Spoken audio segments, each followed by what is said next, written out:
Assalamualaikum warahmatullahi wabarakatuh. Waalaikumsalam warahmatullahi wabarakatuh. Pertama, yang jelas kondisi anak-anak muda ini nggak sama. Tapi ada secara umum ada semacam mencari eksistensi diri. Dia sedang mencari value baru yang akan dijadikan pijakannya. Nah, ketika dia sedang mencari jati diri ini, seringkali dia salah dalam mencari figuritas dan sebagainya.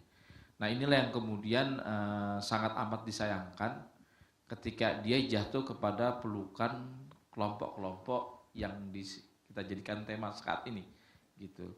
Satu sisi orang tua cukup bangga ketika anaknya rajin sholat, perubahan pada fisiknya, cara berpakaiannya lebih syar'i, itu patut kita apresiasi.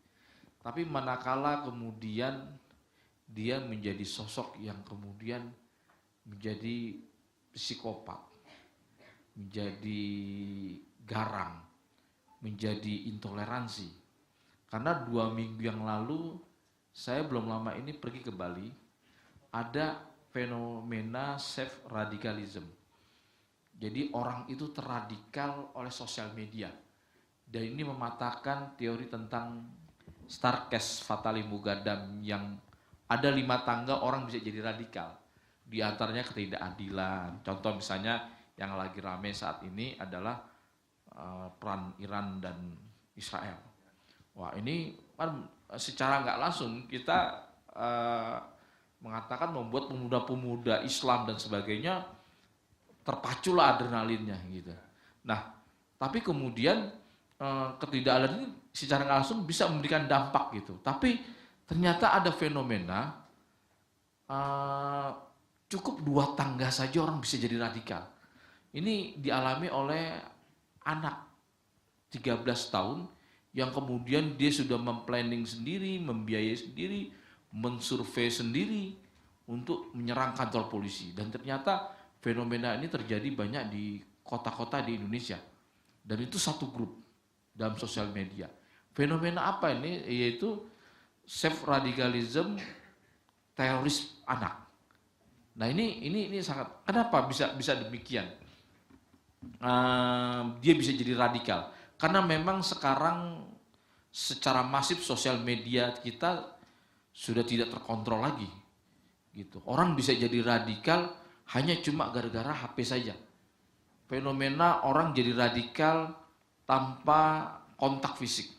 Dan ini adalah fenomena yang sebetulnya sangat berbahaya ketika kita tidak cerdas. Nah, inilah yang kemudian yang harus kita adalah peran parenting keluarga, ya, seorang ayah ibu bagaimana bisa mengawasi sosial media anaknya, ya. Kemudian juga harus cerdas bagaimana memilih gurunya, ya, memilih komunitasnya biar dia tidak salah jalan.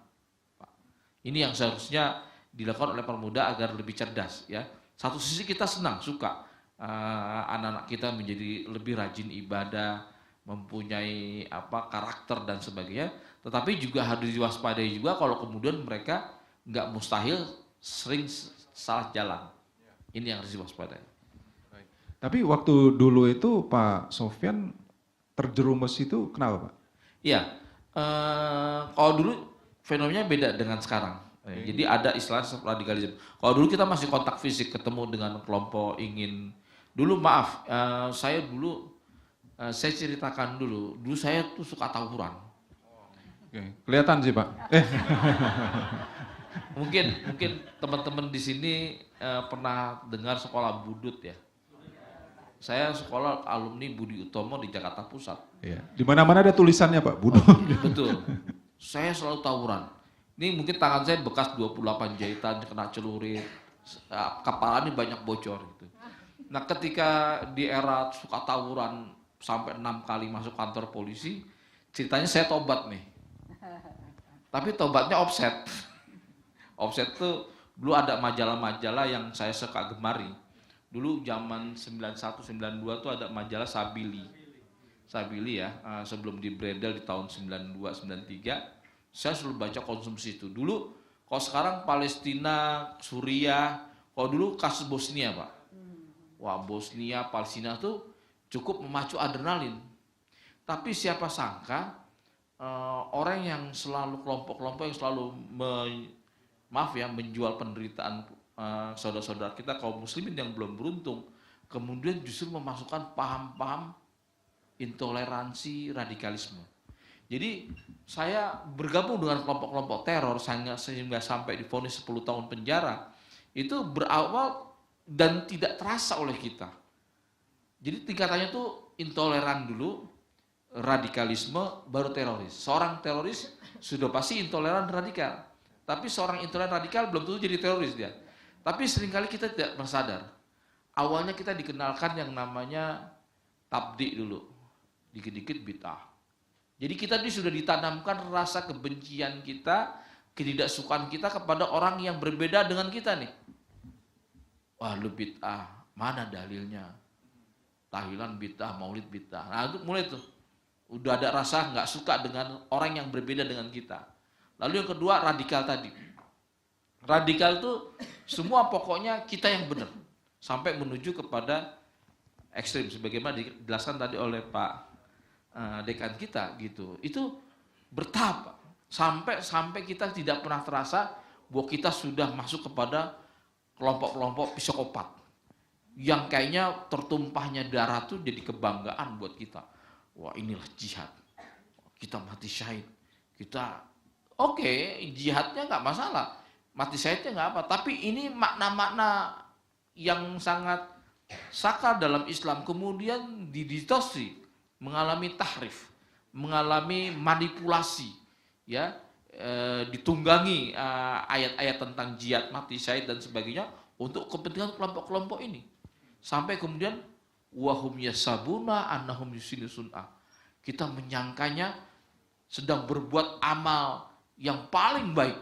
Merawat kita ini baik. Padahal itu membunuh orang, menumpahkan darah orang dan sebagainya. Jadi dari ekstrim ke kiri ke ekstrim ke kanan. Seharusnya kita ini di tengah-tengah gitu. Tapi dari ekstrim kanan ke ekstrim, dari ekstrim kanan ke kiri atau ke kiri ke kanan, ini fenomena yang ada gitu. Inilah yang kemudian kadang rasa-rasa taubat kita ini dimanfaatkan oleh kelompok yang tidak bertanggung jawab. Itu awal sehingga saya bisa masuk kepada kelompok-kelompok ini.